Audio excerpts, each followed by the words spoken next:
This is the Horse Radio Network. This is episode 328 of Horse Tip Daily, a different horse tip, a different equine topic, a different equestrian expert every day. Horse Tip Daily brings the world of equine knowledge to you one day at a time. Today's tip is sponsored by Equestrian Collections. For all of your holiday shopping needs, visit equestriancollections.com.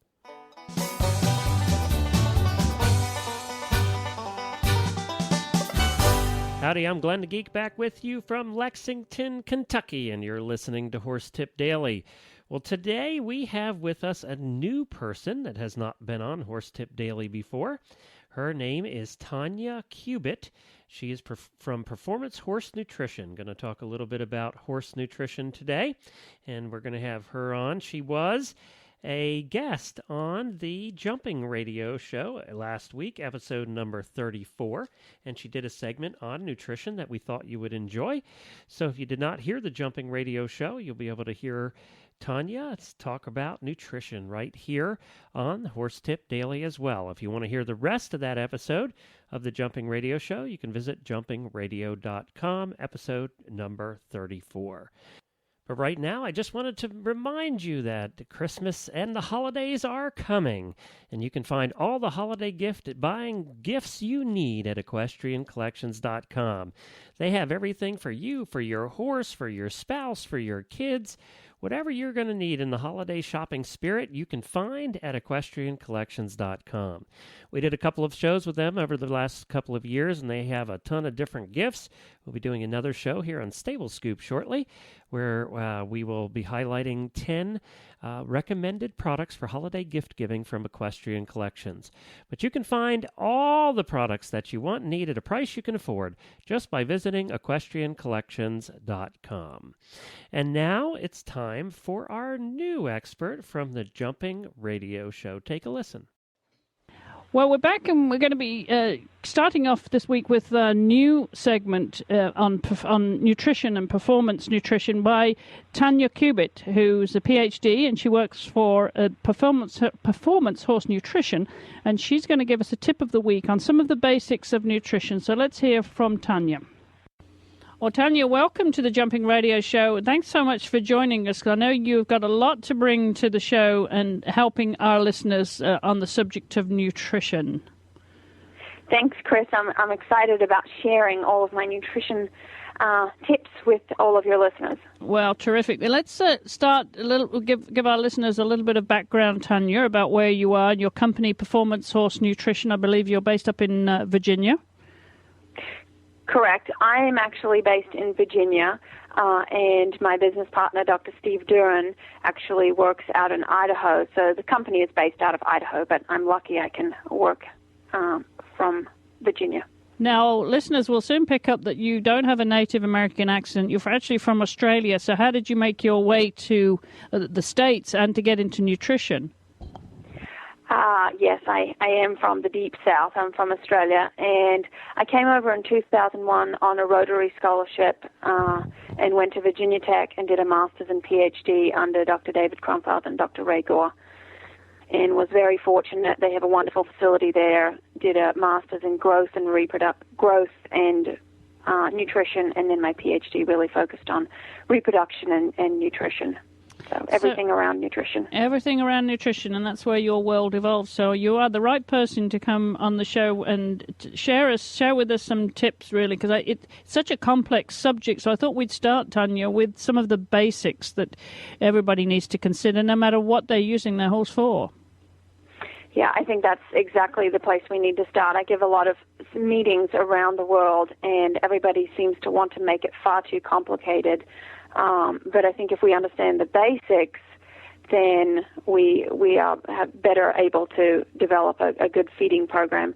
And I think one of the most basic things, which a lot of your listeners probably already know, but we forget about often, is that the horse is a grazing animal. He's supposed to graze constantly all day long, or at least be outside and be able to walk around. They weren't naturally stuck in stalls.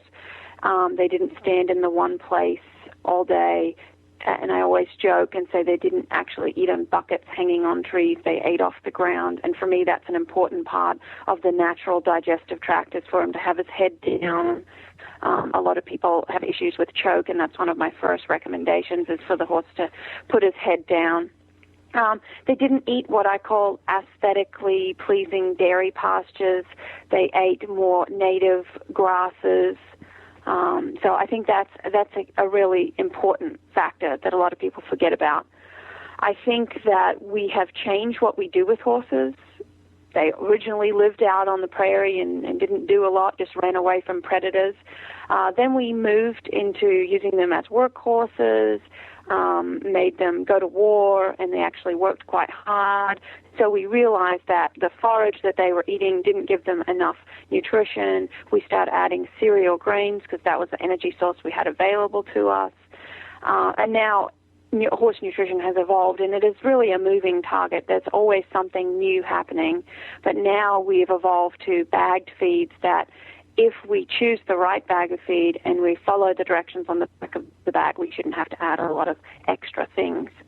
I would say when it comes to the nutritional disorders that I see in horses, most of them are indirectly or directly related to something that we do to the horse, never intentionally. We love our horses. Sometimes I say we kill them with kindness.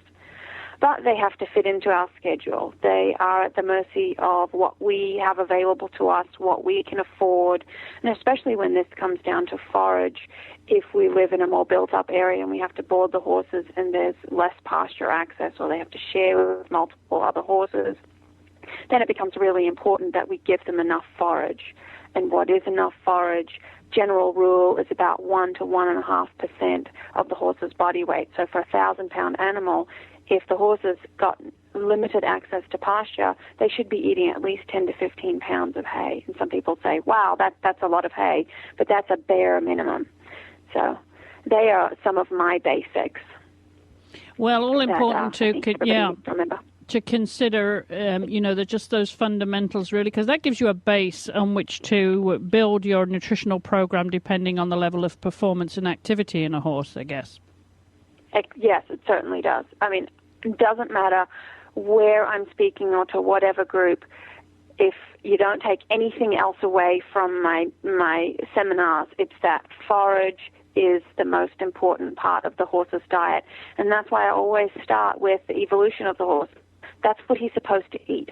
Not all this other complicated stuff. He's supposed to, the basis of his diet is forage, and we must always remember that. No matter whether they're an Olympic-level horse or just your backyard trail horse, they need to eat quality forage, and enough of it. You know, it's interesting watching horses graze at this time of year, Tanya. You know, we're down here in Kentucky. I know you've been here for the World Equestrian Games, and you saw how brown it is, what a drought we've had now for months, really. We haven't had any decent amount of rain. I think we're something like 7 inches below our normal level for this time of the year, and consequently the grass has lost its nutritional value and it's gone brown very early on. But I walk around here every day in wonderful horse country in these beautiful bluegrass pastures, Tanya, and I see horses picking away at what you think, gosh, what are you getting out of this? But they must get something. It speaks to your point just earlier about how they would habitually, what they're naturally used to doing in the wilds, and they will forage amongst anything, won't they? They certainly will. And that, what looks like dead grass, still is giving them a certain amount of fiber that they need to keep the hindgut, the bacteria in the back part of the digestive tract, to keep them all balanced and doing their job. So even if you think there's nothing out there, they will forage, and they will pick the smallest little green shoots. If they will seek them out, they will find where there may have been a damper area, and they will find those shoots. But it's really important that they're just foraging. Yes, yeah. Well, terrific. And I know you're going to bring us a lot more useful information in weeks to come, Tanya. Really good nutritional tips that I think will benefit all our listeners, not just on the Jumping Radio Show, but they're tips that we can use here on our regular Horse Tips Daily, something that Glenn, of course, brings every day, a tip of the day. So we look forward to more of those. Now, what are you planning for us next time, Tanya? Next time, I thought I'd talk a little bit more just about the basics of the digestive tract, and then eventually we'll get on to using this information, what's supposed to go into the digestive tract, where it's supposed to be digested, what happens if we interfere a little too much or we have some issues, and then how to choose the right bag of feed. Because I think a lot of us struggle when we go into a feed store. There are so many choices between hay, between bags of feed, and then not to mention supplements. So how do we choose the right one for our horse and not necessarily the prettiest bag? Well, thank you to Tanya and Chris from the Jumping Radio Show. We really appreciate that. And as I said, you can find the rest of that show with an interview with Georgina Bloomberg.